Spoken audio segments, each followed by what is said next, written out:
Un cordial saludo a todos los oyentes de Radio María.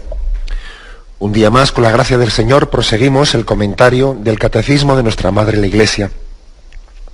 Estamos dentro de la explicación del sacramento del orden sacerdotal. Y hemos tenido ya ocasión, dentro de los 3 grados del sacramento del orden, de hablar de la ordenación episcopal, de la ordenación de los presbíteros, y hoy explicamos la ordenación de los diáconos. Es el 3er grado del sacramento del orden, y se dedican estos 3 puntos del 1569 al 1571. Estos 3 puntos que dan explicación del orden de los diáconos en orden al ministerio. Ese es el título que tiene. Bien, y vamos a ello. Pido disculpas por la voz, que está un poquito tomada, pero ya sé que es un poco desagradable a veces escuchar una voz un poco renqueante, pero sé que tenemos unos oyentes misericordiosos y sabéis llevar también esa pequeña penitencia. 1569, dice el punto. En el grado inferior de la jerarquía están los diáconos, a los que se le imponen las manos para realizar un servicio y no para ejercer el sacerdocio. En la ordenación al diaconado, solo el obispo impone las manos, significando así que el diácono está especialmente vinculado al obispo en las tareas de su diaconía. Bueno, 2 afirmaciones principales en este punto. Por lo tanto, ¿el diaconado forma parte de la jerarquía de la Iglesia? Sí, forma parte de la jerarquía de la Iglesia. La jerarquía de la Iglesia, que es el ministerio, digamos, de gobierno, o sea, Jesucristo ha puesto en manos del ministerio apostólico, transmitido por la sucesión apostólica, no solo la tarea de predicar y de santificar, también la de gobernar. Por lo tanto, son 3 las funciones encomendadas al ministerio apostólico, que son enseñar, santificar y gobernar. Entonces forma parte de la jerarquía de la Iglesia, pues todos aquellos que están introducidos en esas funciones encomendadas al ministerio apostólico. Y tiene 3 grados: el obispo, el presbítero y el diácono. Por lo tanto, el diácono, aunque sea, digamos, en su grado inferior, también forma parte de la jerarquía de la Iglesia, forma parte de ella. Y este es el motivo por el que en programas anteriores pudimos ver algunas citas. Recuerdo una de San Ignacio de Antioquía, en la que hablaba del respeto, incluso de la reverencia hacia los diáconos. Recuerdo en la carta a los Trallanos, capítulo 3, versículo 1 de San Ignacio de Antioquía, que es un santo a caballo entre el siglo I y II, decía: que todos reverencien a los diáconos como a Jesucristo, como también al obispo, que es imagen del Padre, y a los presbíteros como al Senado de Dios y como a la asamblea de los apóstoles. Es decir, que dentro de esa especie de respeto, sumisión, reverencia a la jerarquía, San Ignacio de Antioquía incluía a los diáconos. Algo importante, porque claro, nosotros cuando hablamos de reverencia, de sumisión, o de sentido de respeto, de obediencia, pues casi siempre lo referimos al grado superior, ¿no? Pero aunque sea en el grado inferior de la jerarquía, el diaconado forma parte de la jerarquía de la Iglesia. Y fijaros ese texto que os acabo de leer de San Ignacio de Antioquía: que todos reverencien a los diáconos como a Jesucristo.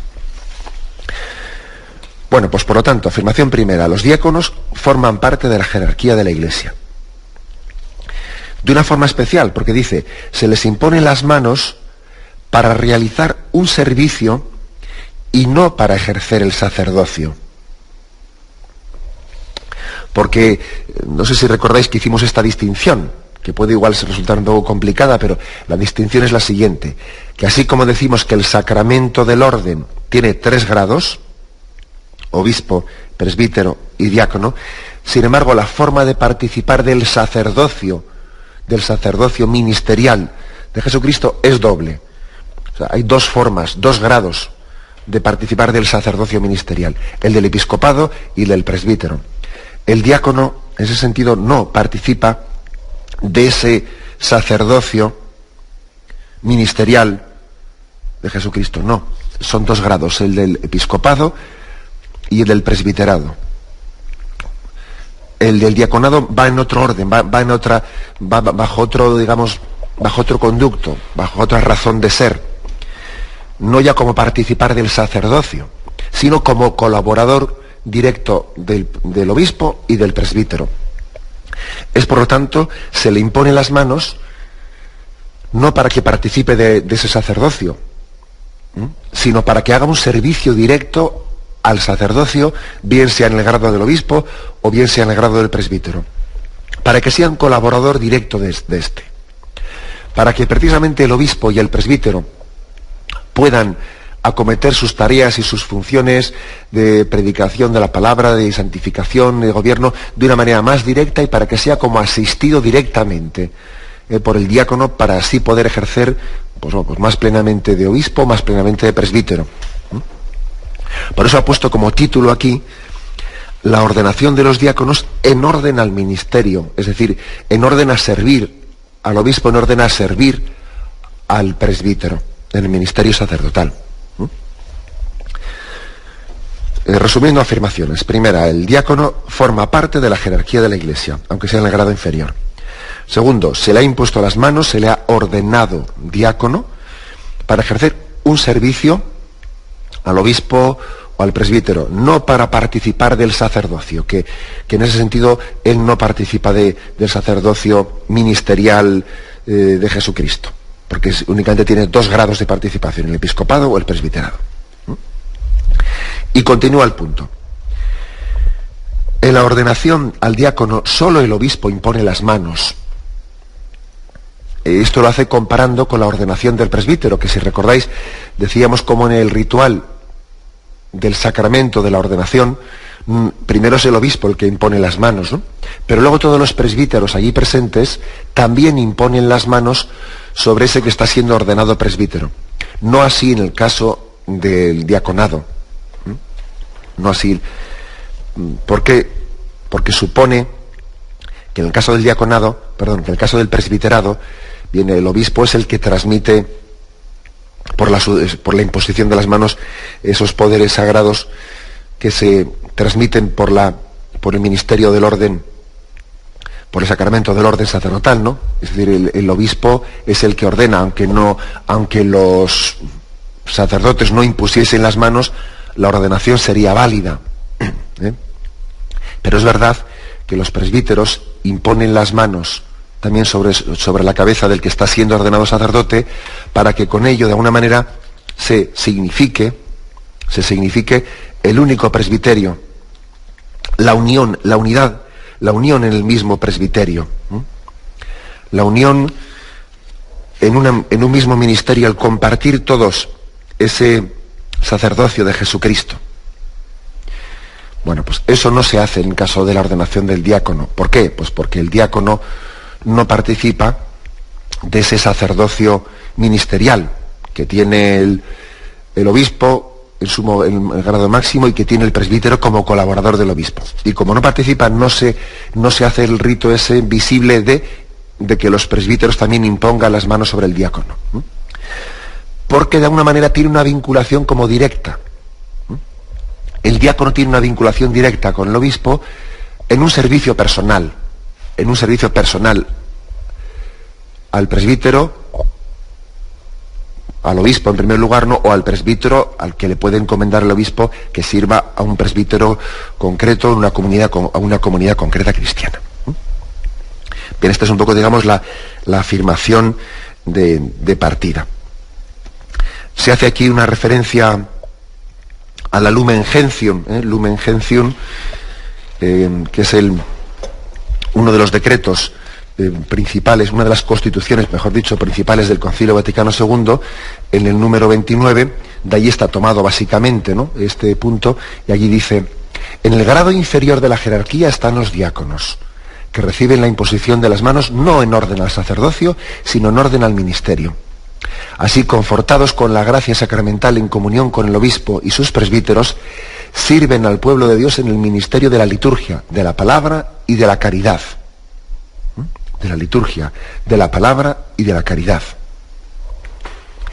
Es propio del diácono, según la autoridad competente se lo indicare, la administración solemne del bautismo, el conservar y distribuir la Eucaristía, el asistir en nombre de la Iglesia y bendecir los matrimonios, llevar el viático a los moribundos, leer la Sagrada Escritura a los fieles, instruir y exhortar al pueblo, presidir el culto y la oración de los fieles, administrar los sacramentales, presidir los ritos de los funerales y sepelios.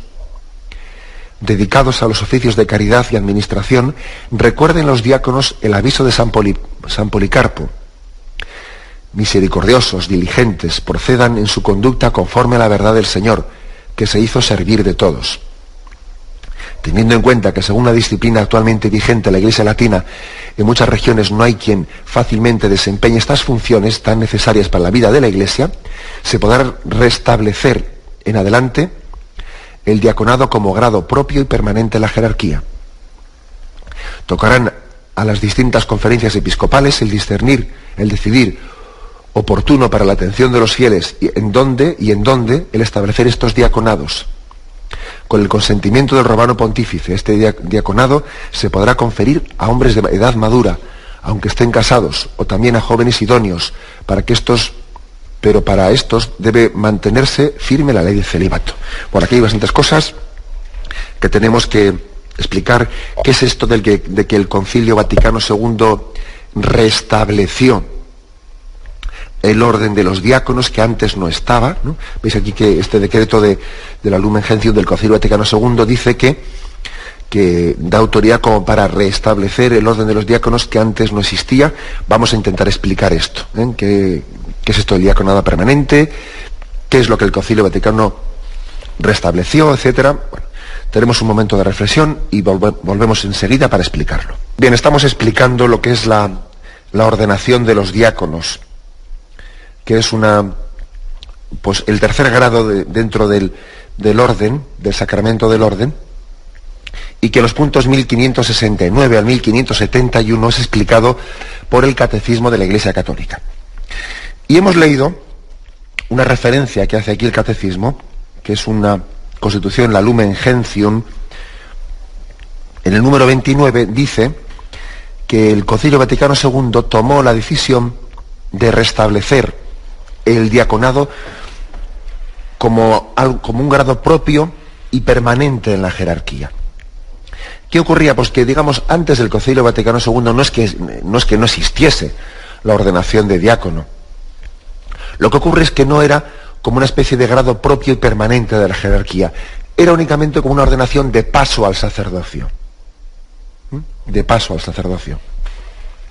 Y lo que, digamos, se había perdido con el paso de los siglos en la tradición de la Iglesia, lo que había quedado un poco, digamos, por lo menos en la Iglesia latina, no así en las tradiciones orientales nuestras católicas, porque sabéis que aparte del rito latino también hay ritos orientales, ¿no?, en plena comunión con el Papa. En esos ritos orientales sí que había permanecido el diaconado, ¿no? Pero entre nosotros el diaconado había pasado a ser como un paso hacia el sacerdocio. Cuando lo ordenaban diácono y a los pocos meses, o pues incluso menos tiempo, era ya ordenado sacerdote. El Concilio Vaticano II se restablece ese orden de los diáconos de una forma propia y permanente. Bajo dos posibilidades, ¿no? Bajo la posibilidad de que se haga con el llamado diaconado permanente, dice aquí, se podrá conferir a hombres de edad madura, aunque estén casados, es decir, a personas casadas, se les puede conferir el diaconado y reciben ese tercer grado de participación de la jerarquía eclesial. Lo que no puede ser es lo contrario, que un diácono se case. Eso no está contemplado, ni aquí ni en la tradición oriental. Lo que sí está contemplado es que una persona casada reciba el diaconado. Y es diácono permanente. Claro, lo que no puede ser es diácono permanente, lógicamente, no puede después hacerse sacerdote. Pero sí que se permite, por lo tanto, que alguien que ha discernido con la Iglesia, etcétera, y está casado, pueda recibir el diaconado permanente. ¿Por qué se dice la palabra permanente? Porque la diferencia de los que recibimos el diaconado camino del sacerdocio, del presbiterado, él va a ser diácono de una manera permanente para siempre. Y también cabría que un joven célibe recibiese el diaconado de una manera permanente, sin vocación para luego ser ordenado presbítero. Él sería célibe, no estaría casado, y tendría un compromiso de celibato, que además haría la promesa de celibato en el momento de la ordenación, porque nosotros la promesa de celibato ante el obispo la hicimos el día de la ordenación de diácono, no el día de la ordenación de presbítero, Eso es bueno que también todo el mundo sea consciente de ello. La promesa de celibato, el sacerdote la hizo el día en que se ordenó de diácono. O sea, para cuando él llega a la ordenación presbiteral, ya tenía hecha esa promesa de celibato desde su ordenación diaconal. Bueno, pues bien, cuando se refiere al diaconado, no como tránsito hacia el sacerdocio, ¿no?, sino como diaconado permanente, pues lógicamente el casado que es ordenado diácono, él no va a hacer la promesa de celibato porque está casado. Él tendrá que vivir la virtud de la castidad dentro del matrimonio. Ahora bien, el candidato célibe y que tiene vocación para el celibato, que no quiere, o sea, que no tiene vocación para ser sacerdote, puede ser también ordenado diácono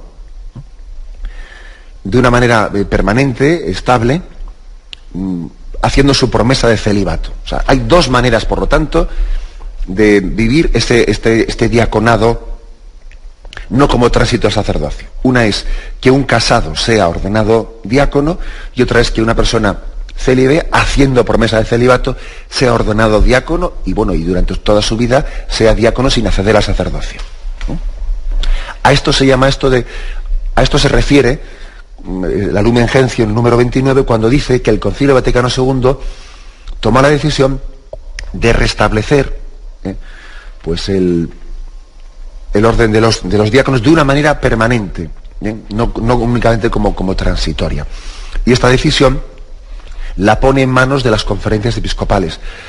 Dice aquí, tocará a las distintas conferencias episcopales el decidir oportunamente cómo llevar esto a cabo, etcétera. Eso se ha puesto un poco en manos de las conferencias episcopales, pero vamos, también en España se lleva adelante, aunque es cierto que hay diócesis en las que está más introducido que en otras. Hay diócesis en las que hay pues muchos diáconos permanentes y otras en las que pues prácticamente no hay ninguno. Esto también depende un poco de usos y lugares, etcétera. Pero bueno, aquí también una afirmación importante es ¿por qué tomó esta decisión la Iglesia, no? Bueno, pues tomó esa decisión la Iglesia, como dice este punto del Concilio Vaticano II, viendo el grado de necesidades, ¿no?, tan grandes que hay, y recordando la tradición primitiva de la Iglesia, en la que se les encomendaba a los diáconos cosas tan importantes, ¿no?, de servicio al pueblo de Dios, el ministerio de la liturgia, de la palabra, de la caridad. Entonces, pues por ejemplo, ¿qué es lo que se les encomienda a los diáconos? Pues el poder bautizar. Un diácono puede bautizar. Pues un diácono puede distribuir la Eucaristía. Puede también presidir la celebración de los matrimonios o un funeral. En el fondo, un diácono, desde el punto de vista litúrgico sacramental, lo único que no puede hacer pues es presidir la Eucaristía, celebrar la Eucaristía y administrar el sacramento de la confesión, de la penitencia, ni tampoco el de la unción de enfermos. Un diácono lo que no puede hacer es pues presidir la Eucaristía, celebrar el sacramento de la penitencia, celebrar la unción de enfermos. pero sí puede celebrar, se puede bendecir los matrimonios, se puede celebrar los matrimonios, sí puede incluso presidir también los ritos de funerales y sepelios, claro, solo que sin misa, claro, sin la celebración de la Eucaristía. Puede presidir los ritos de funerales, puede predicar, ojo, también la Iglesia le encomienda la predicación como un ministerio propio, porque es que, bueno, uno dice, bueno, pero ¿qué pasa? Que hay que ser, y un seglar no puede él predicar. Hombre, todos, por el sacerdocio común de los fieles, todos estamos llamados también a ser testigos de Cristo y a ser sacerdotes, profetas y reyes, pero un seglar no tiene recibido de la Iglesia el ministerio de predicación de la palabra ante el pueblo. No lo tiene recibido. Sí tiene recibido la llamada a ser apóstol en los ambientes en los que está y a hacer presente la palabra de Cristo en medio de su trabajo, de su familia, etc. Pero no ha recibido el ministerio de predicar la palabra en la asamblea. Y el diácono sí. El diácono ha recibido ese ministerio de predicar la palabra ante la asamblea. Lógicamente también el diácono ha tenido una formación, la Iglesia le ha exigido una formación determinada, ¿no?, para poder ordenarle diácono. O sea, no pensemos que aquí viene una persona y pide que se le ordene diácono y sin pedirle pues un itinerario de formación se le ordena diácono. Pues no. Pues lógicamente también, antes de encomendarle el ministerio de la palabra, se le ha pedido, ¿no?, pues que tenga una trayectoria de preparación para ello. Pero como veis, son muchas cosas, ¿no? La administración del bautismo, de la Eucaristía, bendecir los matrimonios, llevar el viático a los moribundos, proclamar y predicar la palabra de Dios, presidir el culto, la adoración al Santísimo, dar la bendición también del Santísimo, administrar los sacramentales, presidir sepelios, funerales. Son muchas cosas las que puede y hace un diácono, y también especialmente en el ejercicio de la caridad. Él tiene un ministerio muy especial pues para presidir y para dirigir ese ministerio de la caridad dentro de la comunidad parroquial. Está muy especialmente encomendado al diácono el que él se encargue de organizar pues toda la atención a los pobres y a los necesitados de una comunidad parroquial, por ejemplo. Por ejemplo. Hay una gran conveniencia, había una gran conveniencia, por lo tanto, de que se redescubriese, ¿no?, el diaconado, y por eso el Concilio Vaticano II lo hizo. Que, como he dicho antes, no es que se hubiese perdido, pero sí que es verdad que se había reducido a algo un poco transitorio hacia el sacerdocio. El Concilio Vaticano II fue, en gran parte, un volver a las raíces de la Iglesia. Redescubrir muchas cosas que habían estado en la Iglesia primitiva y que con el paso de los siglos, pues habían quedado un poco olvidadas o no negadas, ¿no? Pero sí que el paso de los siglos a veces hace que queden ciertas cosas arrinconadas. Y fue un concilio de volver a los orígenes de la Iglesia, en un gran diálogo con las iglesias orientales, porque muchas veces las iglesias orientales nos recuerdan a nosotros, a la Iglesia latina, ciertas cosas que habíamos ido olvidando, etc. Y nosotros a ellos también, por supuesto.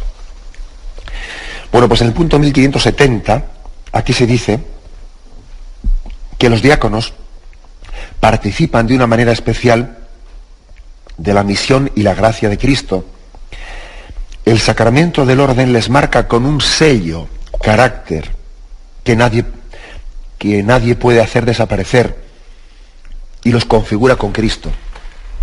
Decíamos que hay una serie de sacramentos que marcan el sello, ¿no?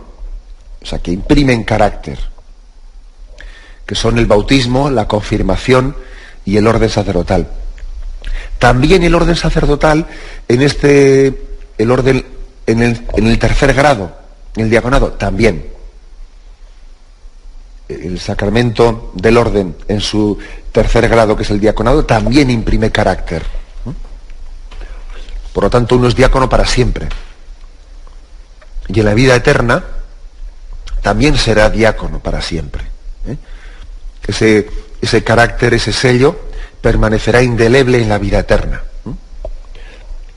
A diferencia, pues, del sacramento del matrimonio, que es un sacramento que no imprime carácter y que, por lo tanto, es una forma concreta de vivir en esta vida, ¿no? esa vocación que Dios nos ha dado de tránsito pues para la vida eterna. Sin embargo, el diaconado marca un carácter, un sello que configura a una persona también en la forma en la que va a tener de estar presente ante el Señor en esa visión beatífica. En la vida eterna estará configurado por ese carácter, por ese sello diaconal allí en el cielo.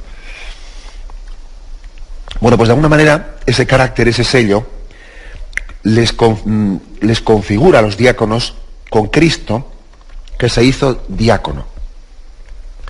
Bueno, digo les configura, pero igual tenía que haber dicho yo nos configura, porque los que recibimos el diaconado y luego hemos recibido el presbiterado, no es que es como si tuvimos antes puesta una chaqueta, que luego nos la quitamos y nos pusieron otra. Sino que hay que decir que aunque recibiésemos el sacramento del orden en ese tercer grado diaconal como un camino del sacerdocio, eso no quiere decir que me pongo esta chaqueta para unos meses, me la quito y luego me pongo la siguiente, no, sino que el orden sacerdotal en el grado del presbiterado y luego en el grado del episcopado se recibe no borrando, ¿no?, sino asumiendo el sello anterior del diaconado. El presbítero, por haberse ordenado sacerdote, o el obispo, no deja de tener en sí, no deja de haber asumido ese ser diácono, ese ser servidor, porque Cristo, al mismo tiempo que era sumo sacerdote, era también el perfecto diácono. O sea, que una cosa no borra la anterior. No me pongo una chaqueta, me la quito y me pongo la siguiente, no. Sino que el presbiterado y el episcopado, ¿no?, suponen el diaconado y lo asumen y lo integran, no lo superan. Lo asumen y lo integran. Esto es importante. Luego ese sello de ser diácono nos configura con Cristo, que se hizo diácono, es decir, servidor de todos. Y aquí se nos ofrecen dos textos en el catecismo. Marcos 10, 45. Lo leo un poco en el contexto. Se acercan a él Santiago y Juan, los hijos de Zebedeo, y le dicen: Maestro, queremos nos concedas lo que te pidamos. Él les dijo: ¿qué queréis que os conceda? Ellos le respondieron: concédenos que nos sentemos en tu gloria, uno a tu derecha y otro a tu izquierda. Jesús les dijo: no sabéis lo que pedís. ¿Podéis beber la copa que yo he de beber? ¿O ser bautizados con el bautismo que yo voy a bautizar? Ellos le dijeron: sí podemos. Jesús les dijo: la copa que yo voy a beber, si la beberéis, y también seréis bautizados con el bautismo con que yo me voy a bautizar. Pero sentarse a mi derecha o a mi izquierda no es cosa mía el concederlo, sino que es para quienes está preparado. Al oír esto, los otros 10 empezaron a indignarse contra Santiago y Juan. Jesús, llamándoles, les dice: ¿sabéis que los que son tenidos como jefes de las naciones las dominan como señores absolutos, y sus grandes los oprimen con su poder? No ha de ser así entre vosotros, sino que el que quiera llegar a ser grande entre vosotros será vuestro servidor. Y el que quiera ser el primero entre vosotros será esclavo de todos. Que tampoco el Hijo del Hombre ha venido a ser servido, sino a servir y a dar su vida en rescate por muchos. Bueno, pues como veis, aquí tenemos un texto maravilloso para entender cuál es un poco la espiritualidad del diaconado. El Hijo del Hombre no ha venido a que le sirvan, sino a servir y a dar su vida en rescate por todos. Y esto se lo dice a Santiago y a Juan, que estaban entendiendo pues ese seguimiento a Jesucristo, tenían el riesgo de entenderlo como una especie de encumbramiento de dignidades, ¿no? Y Jesús les recuerda que en ese orden de los nuevos valores del reino, sencillamente reinar es servir, y servir es reinar.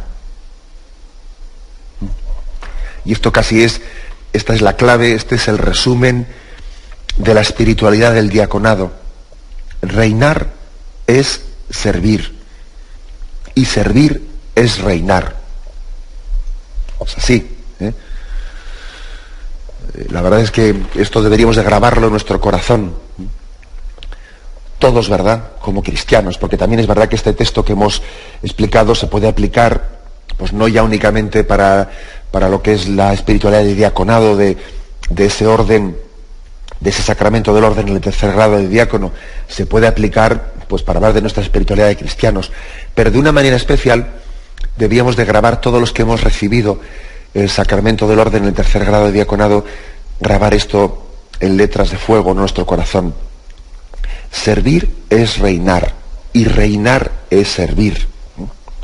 Vamos a tener un momento de reflexión y continuaremos enseguida. Estamos explicando en este programa del Catecismo de la Iglesia Católica, estamos explicando 3 puntos, el 1569 al 1571, 3 puntos que tienen como título la ordenación de los diáconos en orden al ministerio.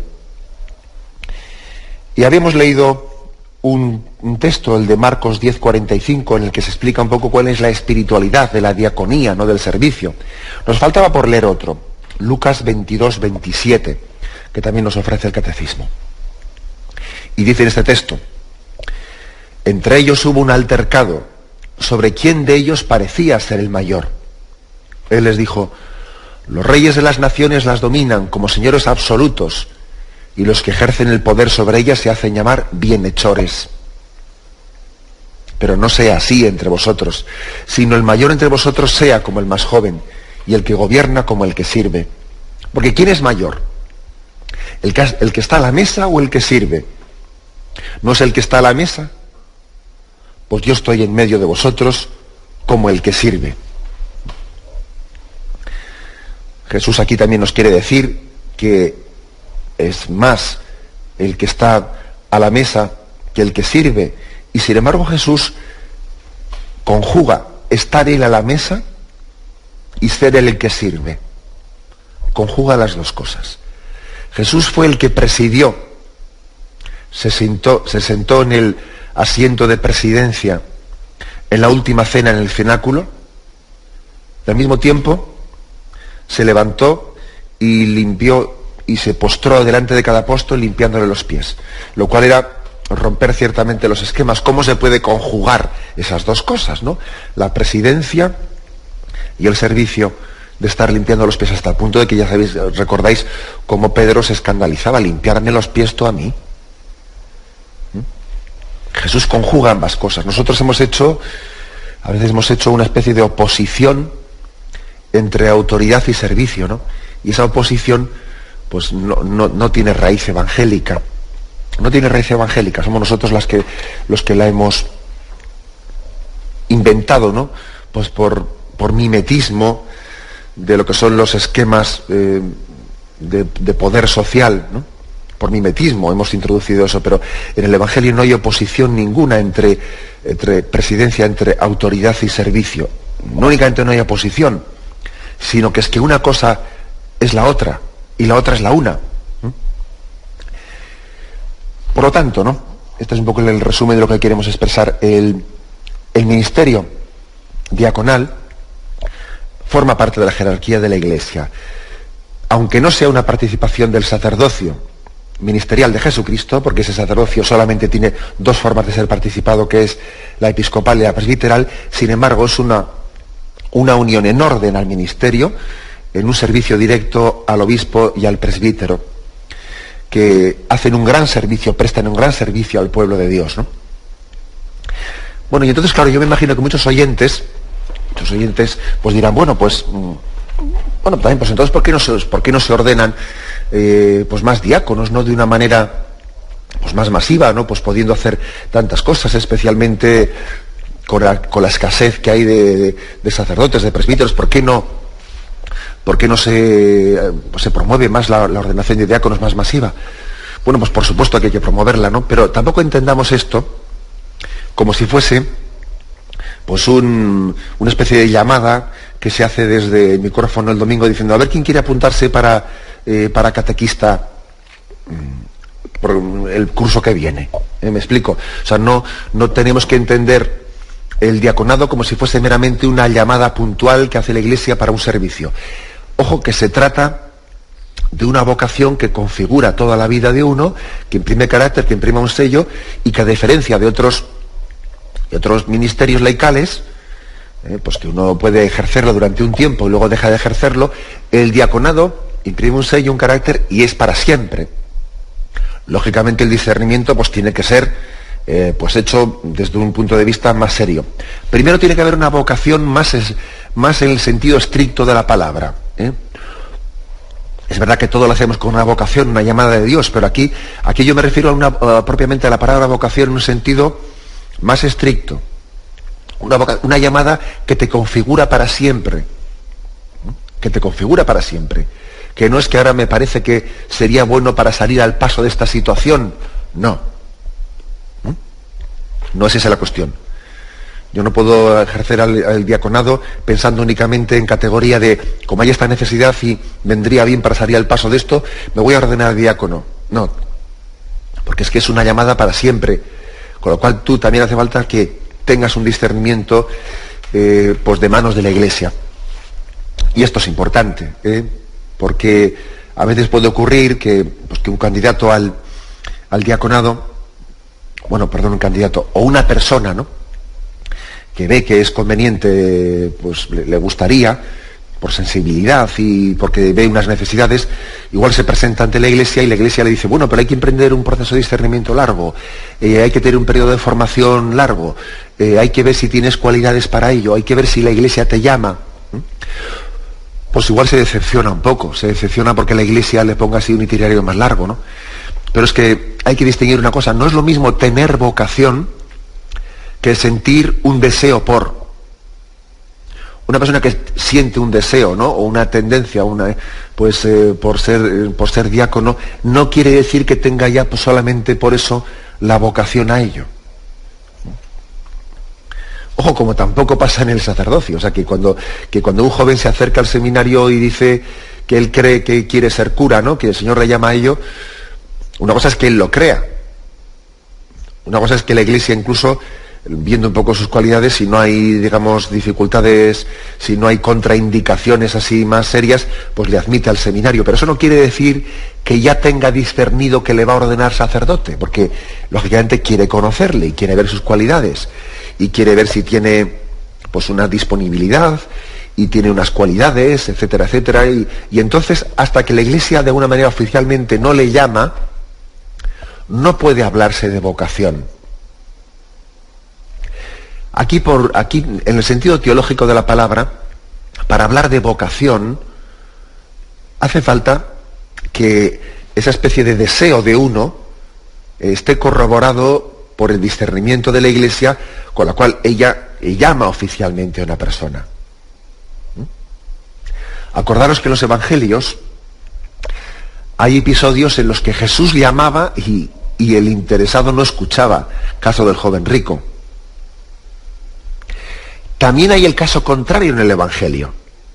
Aquel que había sido curado por Jesús, que estaba poseído, y Jesús le libera y envía una piara de cerdos, esos demonios, esos espíritus inmundos de los que estaba poseído. Si recordáis, después de que había sido sanado, aquel joven le pidió a Jesús seguirle entre sus discípulos, ¿no?, entre sus apóstoles. Y Jesús le dijo que no era esa su voluntad para él. Dijo, no, tú vete y da gloria a Dios en tu vida.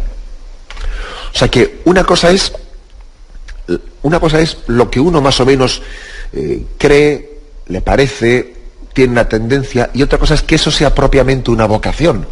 Para que algo sea una vocación hace falta para que uno tenga la garantía, la certeza de que esto es algo más que un deseo en mí, tiene que tener también el discernimiento de la Iglesia, que ilumina, que también recibió de Jesucristo, ¿no? En ese poder de atar y desatar, también está el de discernir. En ese poder de atar y desatar incluye también el discernimiento, que es muy delicado, ya lo sabemos, es que es muy delicado, ¿no?, tener que discernir una cosa como esa, pero es que es necesario discernirla.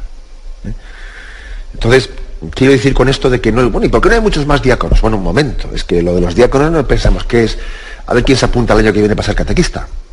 No, sino que supone un proceso de discernimiento, un estar abierto también a los pues al itinerario de formación que la Iglesia nos pone, ver si existen cualidades, ver el entorno familiar y una serie de cosas que todas ellas hay que tenerlas en cuenta. Hay que tenerlas en cuenta. Bien, estamos con ello, pues hemos concluido estos 3 puntos, ¿no? El 1569, 1570 y 1571. La ordenación de los diáconos en orden al ministerio. Una realidad, por lo tanto, por la que pedimos al Señor también, o que suscite también vocaciones diaconales, incluso al diaconado permanente, ¿por qué no? Pedimos también que los suscite, ¿no? No únicamente como el diaconado como un camino hacia el sacerdocio, sino también que el Señor suscite en su Iglesia pues vocaciones estrictamente, no de una manera propia, al diaconado como forma permanente de consagrar nuestra vida al Señor, al servicio de la Iglesia, en esa diaconía, en ese servicio. Como tenemos casi el tiempo cumplido, me despido con la bendición de Dios Todopoderoso. Padre, Hijo y Espíritu Santo, descienda sobre vosotros. Alabado sea Jesucristo.